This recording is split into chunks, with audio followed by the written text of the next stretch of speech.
Hidden in barangay New Leyte, Maco, Davao De Oro, Lake Leonard is a peaceful freshwater lake resting inside the caldera of Mount Leonard Niasef, an active volcano recognized by physics.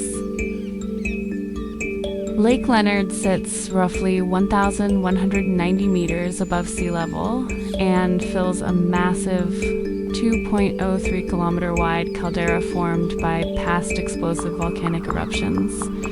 Long before it became known as Lake Leonard, the Mansaka people called it Crocodile Lake, as it was once known to be a habitat of the Philippine crocodile.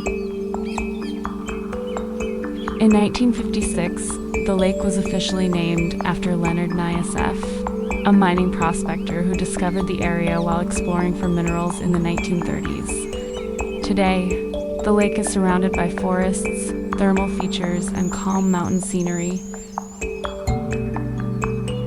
More than just a destination, Lake Leonard carries stories of nature, history, and local heritage, a hidden highland treasure in Davao De Oro, where volcanic beginnings turned into quiet beauty.